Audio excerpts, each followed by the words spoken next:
sommes le jeudi 21 janvier, bonjour à tous, il est midi à Tel Aviv, c'est le journal à la une de l'actualité. C'était il y a 10 ans, jour pour jour, le calvaire d'Ilan Halimi démarrait, séquestré, torturé et puis assassiné parce que juif. 10 ans plus tard, la blessure est toujours ouverte. L'antisémitisme n'a fait que s'aggraver en France. La prolongation de l'état d'urgence, plus que jamais au cœur de l'actualité, très probable, c'est ce que déclare François Hollande. 3 mois supplémentaires, mais pourquoi faire? L'efficacité des mesures actuelles est discutée. On voit ça dans un instant.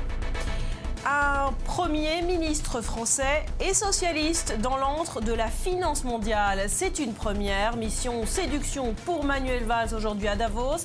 Accompagné d'Emmanuel Macron, ils sont les VRP de la France. Objectif, stopper le French bashing. En Israël, ces premières images de la toute nouvelle barrière de sécurité à la frontière jordanienne. Après la Cisjordanie, après l'Égypte, cette nouvelle clôture devrait là aussi prouver son efficacité. Alors pourquoi ça marche et pourquoi est-ce tant décrié? Rendez-vous dans quelques minutes. Enfin, l'histoire du jour, c'est celle d'un drapeau, le drapeau israélien qui flottait sur le bateau Exodus, un symbole d'espoir pour ces milliers de rescapés de la Shoah, pressés de rejoindre le futur État hébreu.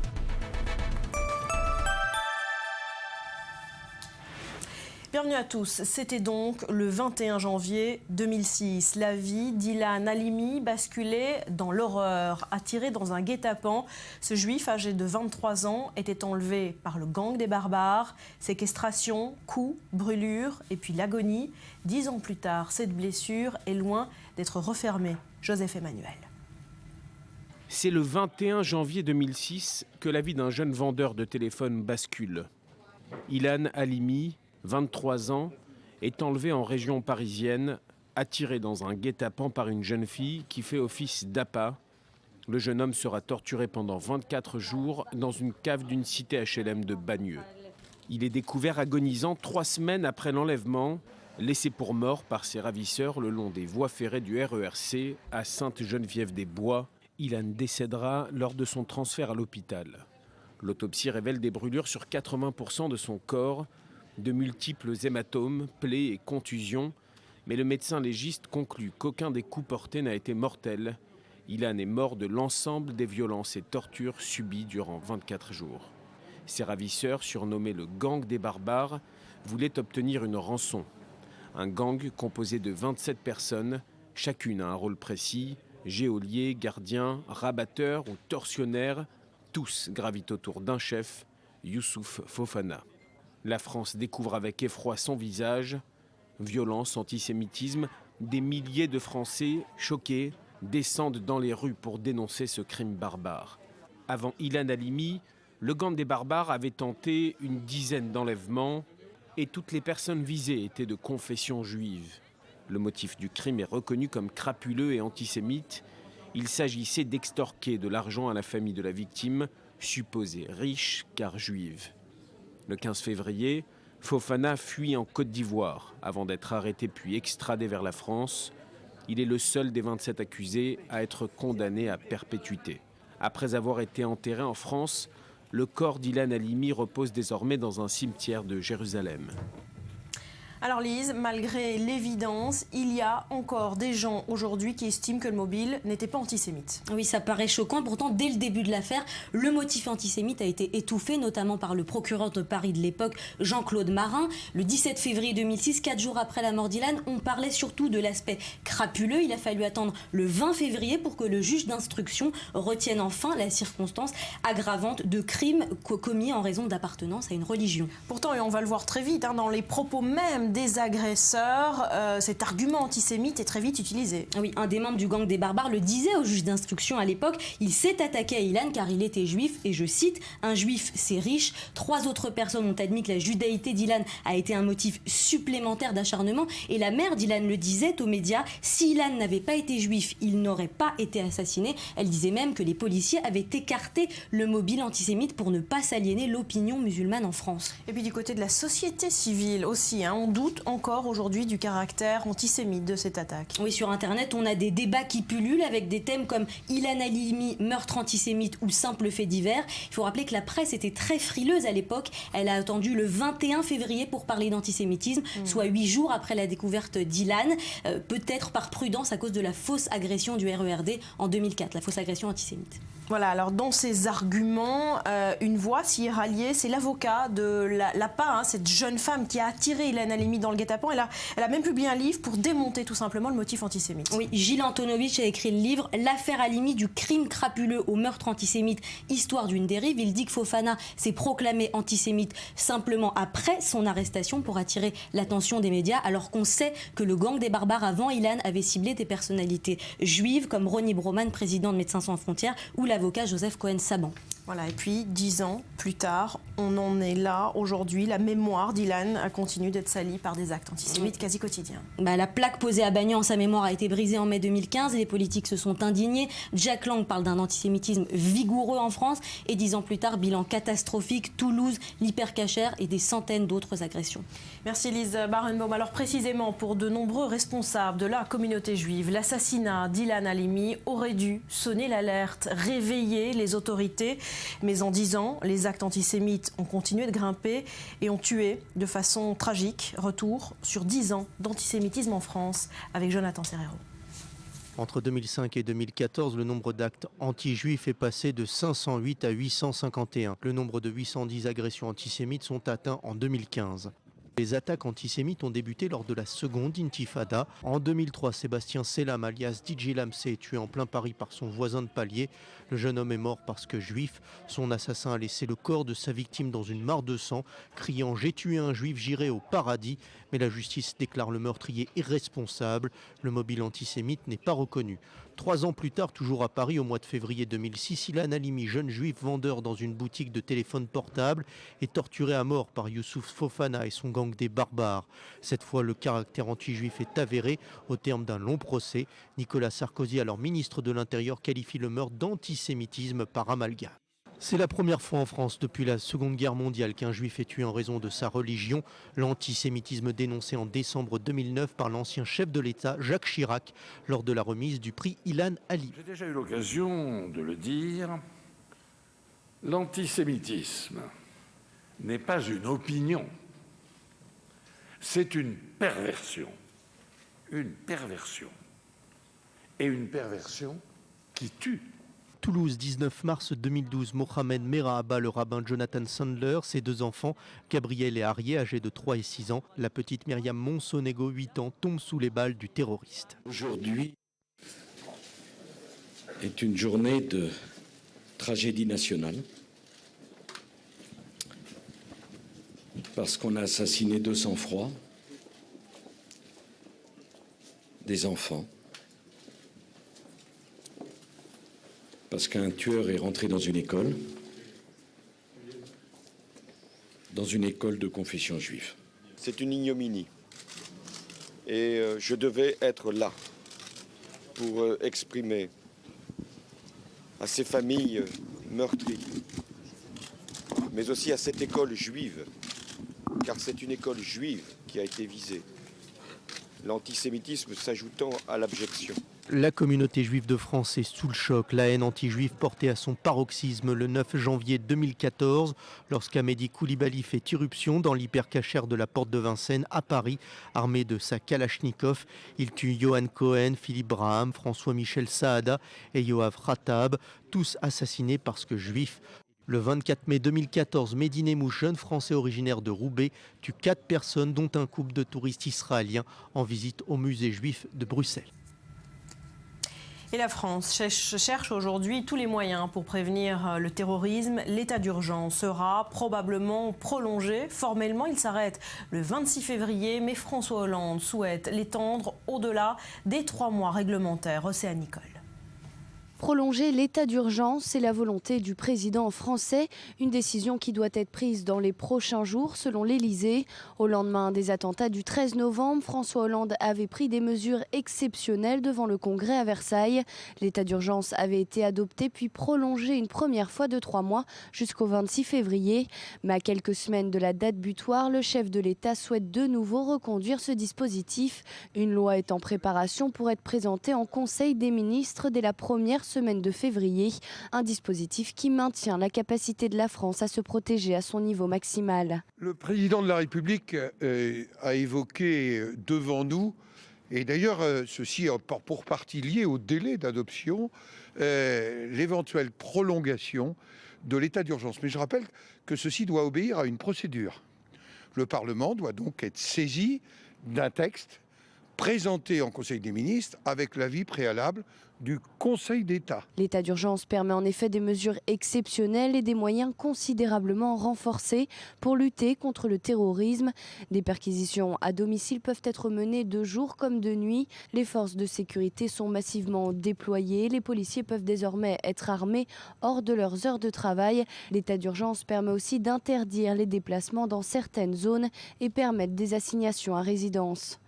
Depuis les attentats, les forces de sécurité ont procédé à près de 3000 perquisitions. Plus de 400 personnes ont été assignées à résidence pour motif de radicalisation. Une dizaine de salles de prière clandestines ont été fermées et près de 500 armes ont été saisies. Voilà, 3 mois supplémentaires d'état d'urgence, mais pourquoi faire? Son efficacité est largement discutée aujourd'hui, Julien. On voit ça avec vous. D'abord, les faits, le bilan de 2 mois d'état d'urgence. Alors en fait, 13 outils ont été mis à la disposition du gouvernement dans le cadre de l'état d'urgence. Il ne les a pas tous utilisés. Il a utilisé surtout les perquisitions administratives. Je vous propose qu'on regarde dans le détail les différentes mesures qui ont été prises, les différentes arrestations. Voilà, on le voit à l'écran avec 3021 perquisitions administratives, 500 armes découvertes, 316 gardes à vue, 381 assignations à résidence, 25 infractions liées au terrorisme et seulement 4 procédures engagées pour terrorisme. Notez que les perquisitions ont été faites essentiellement dans les premières semaines qui ont suivi la mise en place de l'état d'urgence. Pourquoi? Parce qu'il y avait finalement un effet de surprise. 58,7% des perquisitions ont été faites dans les premières semaines. On note toutefois 0 interdiction de séjour et 0 dissolution d'association. C'était également l'un des outils proposés au gouvernement dans le cadre de l'état d'urgence. Il ne l'a pas utilisé, en tout cas pas jusqu'à présent. Voilà un petit peu où on en est au niveau du bilan. Voilà, pour le bilan et au moment de décider de sa prolongation ou non, polémique autour de l'efficacité de cet état d'urgence. Eh bien oui, puisqu'on a vu seulement 4 procédures pour terrorisme, alors qu'il y a eu plus de 3000 assignations administratives, etc. Donc on voit les chiffres et on voit, au bout du compte, on arrive simplement à 4 procédures pour terrorisme. Donc certains se demandent si c'est vraiment efficace. Certains accusent le gouvernement d'en profiter pour arrêter d'autres personnes qui ne sont pas liées au terrorisme. Et certains accusent le gouvernement de faire de la communication.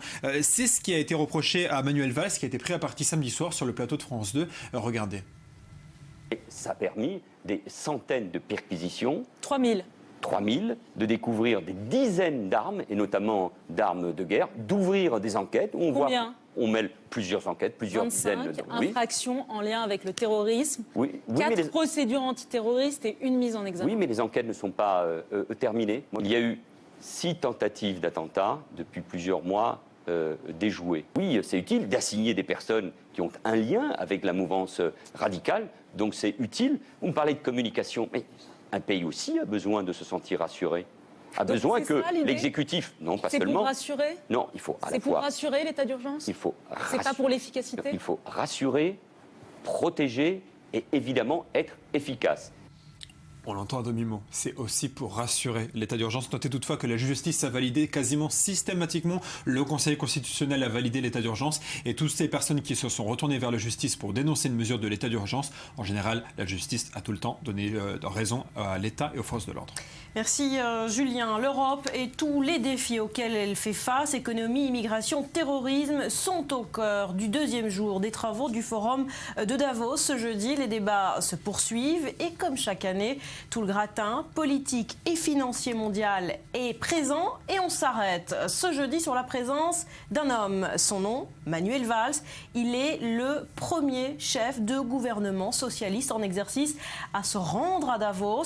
Il compte lancer lancé un message d'alerte sur l'Europe et il a pris la parole il y a moins d'une heure. Alors le Premier ministre a insisté sur 3 sujets, on l'a dit, terrorisme, avenir du projet européen et plus classiquement l'attractivité de l'économie française. Myriam. Effectivement, Manuel Valls à Davos, une première par bien des aspects.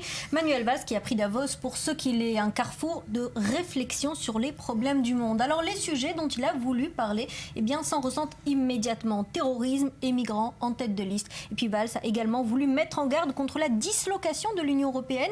Le prochain problème qu'il va falloir gérer en urgence, dit-il, c'est d'abord le Brexit. Et il annonce peut-être bientôt un accord entre l'Union européenne et la Grande-Bretagne, mais on n'y est pas encore, peut-être pour février. Davos avec des menaces géopolitiques et économiques en tout genre, avec un lien que Manuel Valls a tenu à faire. D'un côté, la crise migratoire, de l'autre, la lutte antiterrorisme. Et dans les deux cas, il faut plus de coopération et une véritable politique commune de l'Union européenne pour gérer ces deux problèmes. Voilà, Manuel Valls qui est toujours en train de parler dans ce forum de Davos. C'est pas question pour lui de laisser libre cours à ce qu'on appelle, Myriam, le French bashing, opération séduction de ce Premier ministre socialiste dans l'antre du capitalisme. Effectivement, et puis la France avait bien boudé Davos et Davos le lui a rendu, mais là l'opération séduction est définitivement lancée. Alors vous l'avez dit, jamais de chef de gouvernement socialiste en exercice n'y avait mis les pieds à ce qu'on surnomme le club des riches. Alors effectivement, certains diront que au milieu de cette valse de jets privés et d'embouteillages de limousines, eh bien la présence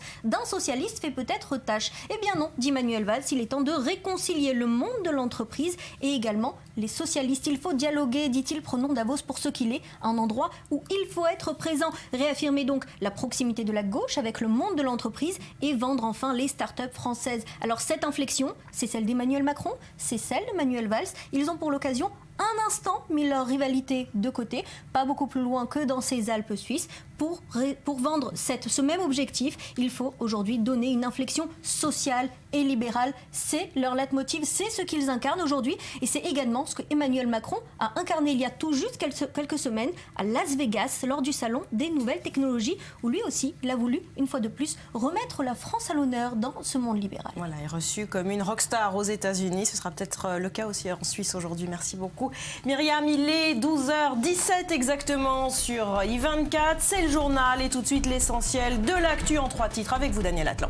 Bonjour Barbara, et à la une de l'actualité, ces résultats qui viennent de tomber, résultats d'une enquête qui risque de tendre encore un peu plus les relations entre l'Occident et la Russie, car pour la justice britannique, le président russe Vladimir Poutine a probablement approuvé le meurtre au polonium de l'ex-agent du KGB Alexandre Litvinenko. Moscou a toujours refusé d'extrader les 2 principaux suspects. Ils sont soupçonnés d'avoir versé du poison dans la tasse de thé de l'opposant. Les faits remontent à 2006 à Londres. Et plus de 2 mois après les attentats du 13 novembre, on apprend de nouvelles perquisitions à Molenbeek. Ça s'est passé hier après-midi et ce matin, 2 hommes interpellés, un Belge et un Marocain. Je vous rappelle que l'enquête menée en Belgique a permis jusque-là de démanteler une partie du réseau qui a aidé les terroristes. Et puis personne ne l'a encore vu, mais tout le monde en parle. Cette 9e planète de notre système solaire, des scientifiques américains disent avoir trouvé via des modèles mathématiques et des simulations des indications de son existence. Elle serait d'une masse d'environ 10 fois celle de la Terre.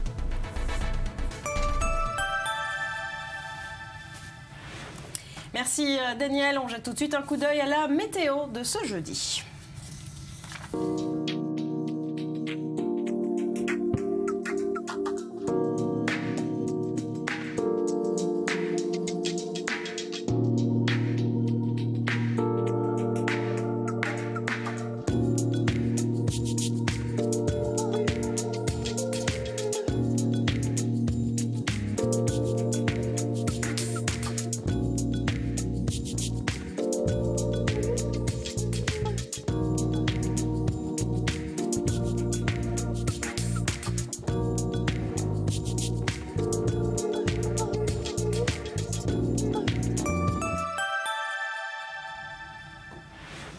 12h19 à Tel Aviv, dans l'actualité internationale de ce jeudi, 5 ans après la révolution, eh bien la Gronde regagne la Tunisie. Cela fait maintenant 3 jours que le mouvement de colère a gagné plusieurs villes du pays. Les manifestants exigent une chose simple, un emploi. Les précisions d'Océane Nicole.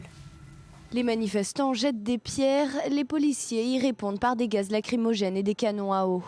Depuis plusieurs jours, à Kasserine, dans le centre-ouest de la Tunisie, les contestations sont fortes. Plusieurs policiers et habitants ont été blessés. Cette région est minée par un taux de chômage élevé. Ce mercredi, ils étaient des centaines rassemblés devant le siège du gouvernorat. Ils réclament des solutions. Nous savons que le problème du chômage est un problème national et c'est pourquoi la révolution de 2011 a eu lieu. Aujourd'hui, ce sont les mêmes slogans qui sont scandés, travail, liberté, dignité. Nous n'avons pas vu de changement dans les politiques économiques et sociales du gouvernement. Il y a toujours autant de pauvreté, et même plus qu'avant. D'autres villes du pays manifestent en soutien à Kasserine. Plus de 150 personnes s'étaient rassemblées à Tunis. Le ministère de l'Intérieur veut éviter toute escalade et souhaite protéger ses citoyens. Il promet des mesures en faveur de la région. Il s'agit notamment de 5000 embauches, 600 millions d'euros d'allocations et la construction de 1000 logements sociaux. Le gouvernement est un gouvernement démocratique. Ce gouvernement tient à garantir les droits des manifestants d'exprimer leur opinion et leurs protestations. Et en même temps, le gouvernement est attaché à ses obligations dans la protection des propriétés publiques et privées. La ville de Kasserine s'est embrasée le week-end dernier après la mort d'un chômeur de 28 ans qui s'est tué en escaladant un poteau devant le siège du gouvernorat. Il protestait contre son retrait d'une liste d'embauche dans la fonction publique. En Israël, ces premières images de la toute nouvelle barrière de sécurité à la frontière jordanienne. Cette fois, après la Cisjordanie, après l'Égypte, cette nouvelle clôture devrait là aussi prouver son efficacité. Alors pourquoi ça marche et pourquoi est-ce tant décrié? Explication que vous signez Mathias Inbar, c'est notre dossier du jour et on en parle juste après. Voici les premiers clichés de la barrière de sécurité à la frontière orientale entre Israël et la Jordanie, construite à quelques kilomètres au nord d'Elat. Coût du projet, 300 millions de dollars, environ 1,2 milliard de shekels. Le modèle est le même que celle construite le long de la frontière sud avec l'Égypte et au nord, le long du plateau du Golan. Plusieurs mois ont été nécessaires au déblayage de terrain dans une topographie particulièrement rocailleuse. Les premiers panneaux d'acier ont donc été posés et avec eux, tout un système de caméras de télésurveillance ultramoderne. Objectif capable de détecter les éventuelles tentatives d'incursion ou d'approche de djihadistes de l'État islamique, de plus en plus présents dans le Sinaï égyptien, mais également pour lutter contre les vagues de migrants. Cette barrière de sécurité intelligente complétera ainsi celle qui est déjà positionnée le long de la vallée du Jourdain et comprendra des tours d'observation et plusieurs postes de contrôle. Le ministère de la Défense israélien a indiqué que cette barrière servira également à renforcer la sécurité autour du futur aéroport Ilan Ramon dans la région de Timna, au nord d'Elat.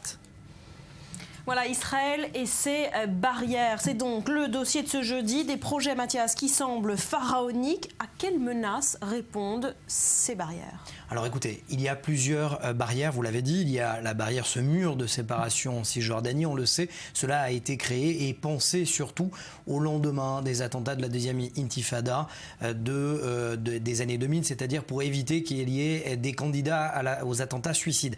Mais surtout, lorsqu'on parle des barrières aux frontières d'Israël, c'est-à-dire à l'Égypte, Jordanie, la vallée du Jourdain et cette frontière égypto-jordanienne, puisqu'elle se situe dans la région d'Elat, elle sert surtout à éviter d'abord les vagues de migrants. C'est comme ça qu'elle a été pensée, parce qu'à l'époque, il n'y avait pas ce danger de l'État islamique. Et aujourd'hui, eh bien, cela tombe bien finalement, hasard du calendrier. Daesh est présent dans le Sinaï. Daesh prend position en Jordanie. Voilà pourquoi cette barrière sert et tombe à pic. Migration et terrorisme. Est-ce que ce nouveau projet ne transforme pas Israël finalement en un pays surcloisonné ?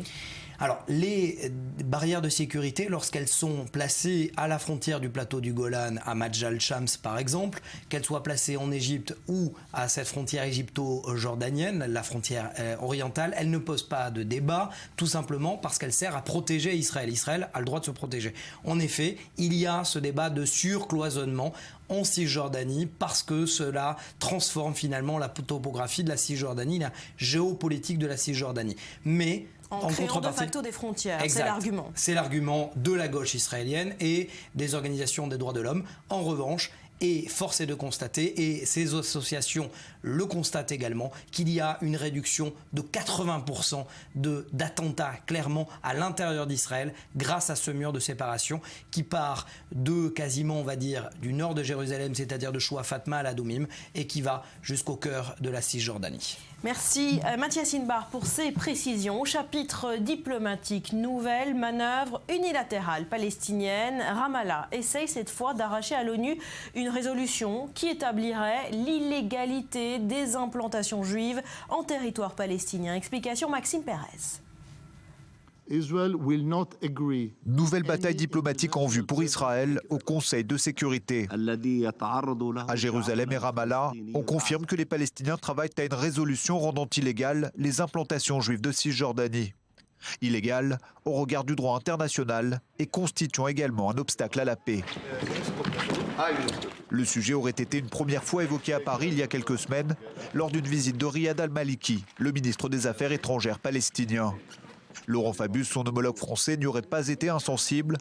Et pour cause, le texte palestinien comporte des similitudes avec le projet de résolution français qui lui avait été présenté lors d'une réunion du Quartet en septembre dernier, en marge de l'Assemblée générale des Nations unies. Dans cette campagne, Ramallah mobilise également son négociateur en chef Saeb Erekat, chargé d'obtenir le soutien de la Ligue arabe. Il se serait d'ores et déjà entretenu avec son secrétaire général, Nabil El Arabi.